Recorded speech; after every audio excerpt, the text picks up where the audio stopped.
In this video, we'll take a look at right triangle trigonometry. So a reminder, a right triangle with side angles A, B, and C. If you take a look at angle A as a reference angle, the side opposite angle A is little side A. The side adjacent to angle A is opposite little side B. And then the hypotenuse is opposite angle C, so that's labeled little side C. So the 6 trigonometric ratios are the sine, opposite over hypotenuse, cosine, adjacent over hypotenuse, and tangent, opposite over adjacent. Then the three other trig functions are the reciprocal functions. Cosecant is the reciprocal of sine, secant is the reciprocal of cosine, and cotangent is the reciprocal of tangent. So if you have a right triangle, you can find any one of these trigonometric ratios by taking a look at the triangle and what the sides are in relation to your angle. So an easy way to remember the ratios: sine is opposite over hypotenuse, cosine is adjacent over hypotenuse, tangent is opposite over adjacent. So taking a look at the first problem, use the triangle shown in figure 7, evaluate the sine, cosine, tangent, secant, cosecant, and cotangent of angle T. So the sine of angle T is equal to, I'm going to label the sides in relationship to the angle T. So the side opposite is 33, the side adjacent is 56, and the hypotenuse is always the longest side. So the sine is opposite over hypotenuse, which would be 33 over 65. The cosine would be adjacent over hypotenuse, so that would be 56 over 65. The tangent of T would be the side opposite over the side adjacent. The side opposite is 33 over adjacent 56. Then you would simplify your fractions if possible. Once you have sine, cosine, and tangent, you can get the cosecant, secant, and cotangent by taking a look at the reciprocal of your solutions for sine, cosine, and tangent. So the cosecant would be 65 over 33, the secant 65 over 56, and the cotangent 56 over 33. So what do we do with the trigonometric ratios in a right triangle? So what we can do is, if you're given any 3 pieces of a right triangle, or any 2, you can find the other parts and pieces. Each of these ratios, the sine is equal to a value over a value. So if you have any 2 out of those 3, you can find the missing pieces. So what we're going to do next is solve a right triangle. Solving a right triangle means to find all the missing parts and pieces. So 2 things we need to know. First of all, there's a procedure. We sketch the right triangle and label what you know and the unknown that we're trying to find. Express each of the 3 unknown parts in terms of the known parts and solve, and then check your results. So we may use some ideas from geometry, that the sum of the angles in a triangle is 180 degrees. And then if you know a couple of sides, the Pythagorean theorem can be used to find the third side. So together with the sum of angles, the Pythagorean theorem, and the trigonometric ratios, we can solve right triangles. Now in right triangles, there are times we have to find angles as well as side lengths. So I just want to remind you how to use the calculator to find an angle if you're given the sine or the trig ratio of that angle. So if you want to find the acute angle to the nearest tenth of a degree, if the sine of our angle is 0.6552, we use a calculator. I've got a Desmos calculator for this one. And the sine, cosine, and tangents are when you want to find the sine, cosine, and tangent. So what we're looking for are the inverse functions. So take a look and find the inverse sine. So if the sine of the angle is 0.6552, then the inverse sine of 0.6552 is equal to the angle. So inverse sine of back to the main page, 6,552. And make sure your calculator is in degrees. On Desmos, the degree button is right here. So that's about 40.9 degrees. And this just to check and make sure that you're right. If you were to find the sine of 40.9 degrees, that equals about 6.547. So it's not exactly 6,552 because we had to round. If I would have used 40.9348, the more values that we extend in the decimal, the closer it will be to the actual value. All right, so now that we've reminded what sine, cosine, and tangent are, and how to find an angle if you know the sine, cosine, or tangent, now we can solve right triangles. So our first example, we want to solve the right triangle with A, 50 degrees, and B, 6.7. So I'm going to draw and label the triangle as C is the right angle, and the hypotenuse is little small case c. A and B are the other two angles. So if A is 50 degrees, that's labeled. B is opposite angle B, is 6.7. So what we have left to find is angle B, side A, and side C. So angle B, we can use that the sum of the three angles in a triangle is 180 degrees. So we know that we have 90 degrees plus 50 degrees plus angle B is equal to 180 degrees. So angle B has to equal 40 degrees. So that's the first part of solving. Now I'm going to use the angle that we're given and find side length A. We're given side length B. If we want to find side length A, figure out which trig ratio uses a 50-degree angle. So A would be opposite, B would be adjacent, so the cosine, we're going to find little side A. The cosine of 50 degrees is equal to, opposite over adjacent. I want to use, sorry about that, tangent.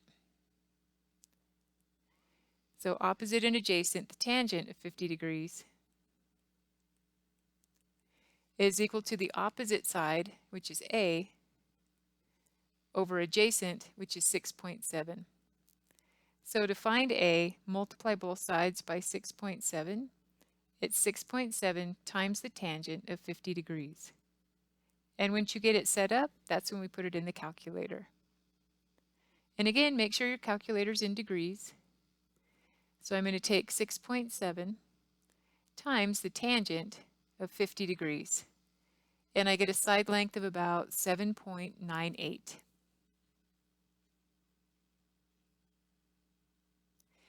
Now I want to go ahead and find side length C. And I'm going to use the two values that I'm given because I don't have to round them. C is the hypotenuse. So I have the adjacent side and I'm trying to find the hypotenuse in relation to angle 50 degrees. So adjacent and hypotenuse is cosine.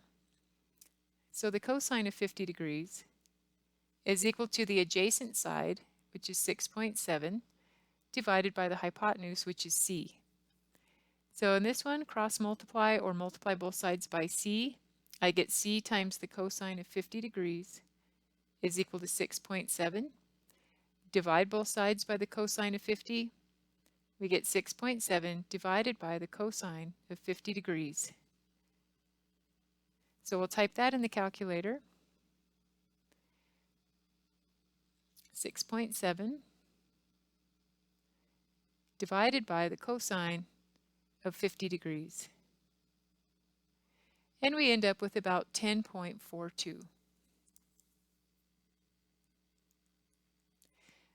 So now that we've found all the missing parts and pieces, we would consider that right triangle solved.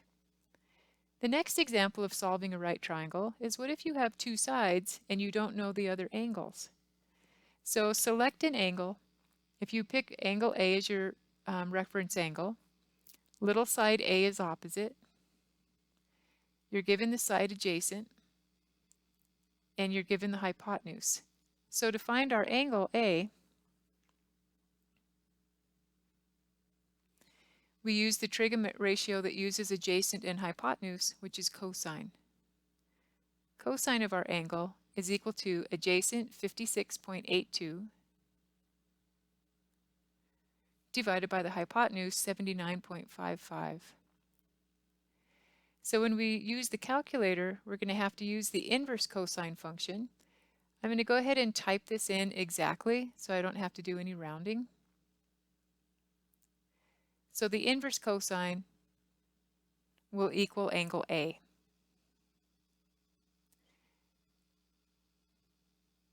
So we go to the functions, the inverse cosine, back to the main page, 56.82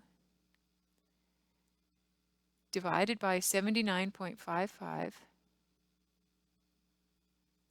The inverse cosine is equal to about 44.42 degrees.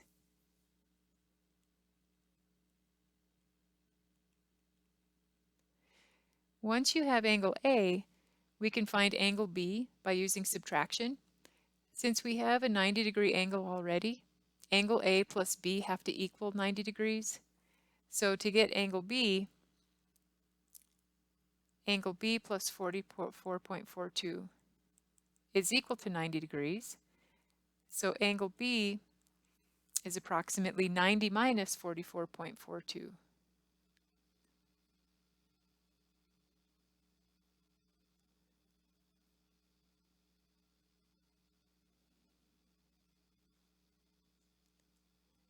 And I'm just rounding to the nearest tenth, so that's about 45.58 degrees.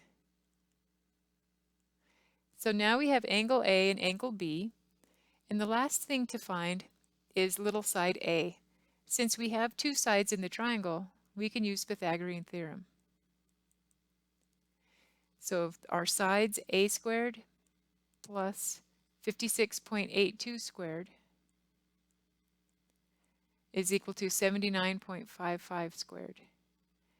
So to get A squared, we're going to subtract 56.82 squared from both sides, and then take the square root to find out what A is. So if you set it all up, you can use it, put everything in the calculator at once. And again, we don't want to round because you start to get rounding errors. So this would be the square root of 79.55 squared, and then minus, make sure it's underneath the square root, nope. There we go. I want to make sure the square root extends, minus 56.82. You could also use parentheses. So just to make sure, 79.55 squared minus 56.82 squared, the square root of that is about 55.67.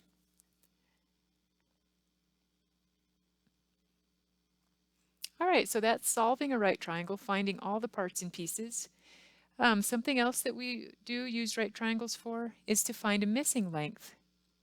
So in the application problem, the irregular blue shape in the figure represents a lake. The distance across the lake A is unknown. To find this distance, a surveyor took the measurements shown in the figure. Find the distance across the lake. So in this picture, you know that the distance from A to C is 750 yards. We know that the angle A is 24 degrees, and we're looking for the side opposite, and we have the side adjacent. So we use a trig ratio. Tangent is opposite over adjacent. The tangent of 24 degrees is equal to side A over the adjacent, which is 750 yards. So the distance across the lake is equal to 750 times the tangent of 24 degrees. So the distance across the lake is 750 times the tangent of 24. And we end up with about 333.9.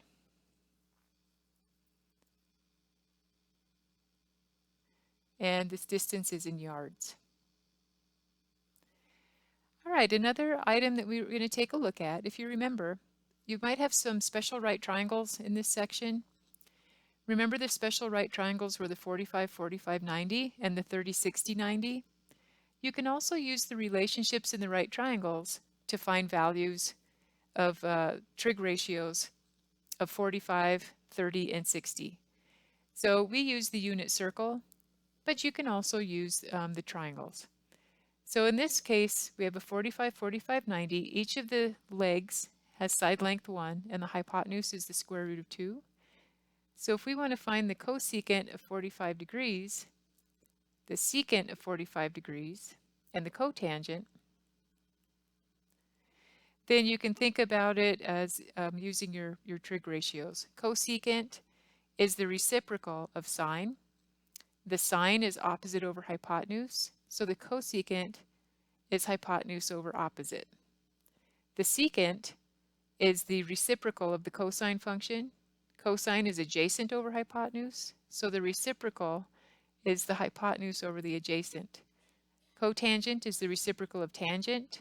Tangent is opposite over adjacent, so cotangent is adjacent over opposite.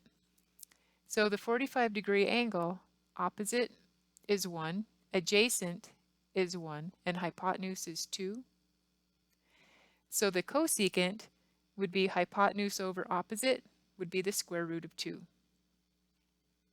The secant, hypotenuse over adjacent, which would also be the square root of 2. And the cotangent is adjacent over opposite, 1 over 1, which equals 1. So you can also do that with the 30, 60, 90 triangle. You can use that to find exact values. In this case, the tangent 60 degrees is opposite over adjacent. This would be a 1, which would be the square root of 3.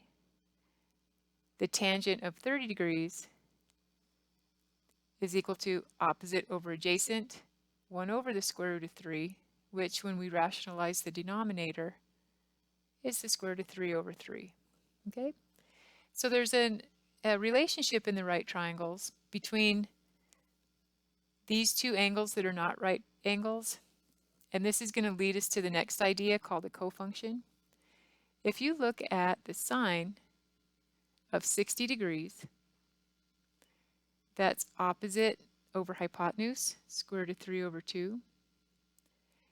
And you look at the cosine of 30 degrees, so use 30 degrees, adjacent, square root of 3 over hypotenuse, 2. They are the same. So the sine of 60 degrees and the cosine of 30 degrees are the same. And what that means is the sine of 90 degrees minus the angle is the same as the cosine of the angle. These are called cofunction identities, and they're expressed for all of our trig ratios. So the sine of an angle is 90 minus the angle. They're equal to each other. The cosine is equal to the sine of 90 minus the angle. And that relationship is also true for tangent and cotangent, and true for secant and cosecant. So if you want to find the sine of 46 degrees, you want to find a cofunction with the same value, the sine of 46 degrees is the same as the cosine of 90 minus 46. So that would be the cosine of 44 degrees. So the sine of 46 degrees is equal to the cosine of 44. The cotangent of pi over 12, the cofunction, is tangent. The cotangent of pi over 12 is the same as the tangent of, instead of using 90, we'll use pi over 2 minus pi over 12. In this case, we need a common denominator. Common denominator is 12. So pi over 2 is the same as 6 pi over 12. So that would be the tangent of 6 pi over 12 minus 1 pi over 12 is 5 pi over 12. So the cotangent of pi over 12 is the same as the tangent of 5 pi over 12. So those are called cofunction identities. All right, we've got one more idea in this section, and it's called, it's still applications of triangles. There's an angle of elevation. So we've got Horseshoe Falls on the Canadian side of Niagara Falls, can be seen from a small boat 2,500 feet downstream. The angle of elevation is the angle between the horizontal and the line of sight. When the object is above the horizontal, from the observer to the top of the Horseshoe Falls is 4 degrees. How high are the falls? So the angle of elevation, if the line of sight, as you're looking up at something, is 4 degrees, and we want to find the height of the falls. So we are looking for opposite, we have adjacent, so we're going to use the tangent function. The tangent of 4 degrees is equal to x divided by 2,500. And then I'll leave that for you to finish, or I'll work it out on the solutions. So I just wanted to have the definition of angle of elevation. There's also an angle of depression. So the angle of depression, we have an example. The Goodyear blimp is 1,850 feet above the ground and south of the Rose Bowl in California during a Super Bowl game. The angle of depression, which is the angle between the horizontal and line of sight when the object is below horizontal. So if horizontal is here, this is the angle of depression. Okay, and of the north goal line from the blimp is 58.5 degrees. How far is the observer in the blimp from the goal line? So if this is 58.5 degrees, it also means this down here is 58.5 degrees. And that makes this angle in the triangle 31.5 degrees. The sum of these two is 90. So you could use either angle. If we use the 31.5 degree, we're looking for the hypotenuse, and we have the side adjacent. So the cosine of 31.5 degrees is equal to the adjacent 1850 over the hypotenuse, which is d. Or if you want to use the angle 58.5, we have opposite, and we're looking for hypotenuse. So that would be the sine of 58.5 degrees is equal to opposite 1850 over d. And that kind of illustrates the cofunction. The cosine of 31.5 degrees is going to be the same as the sine of 58.5 degrees.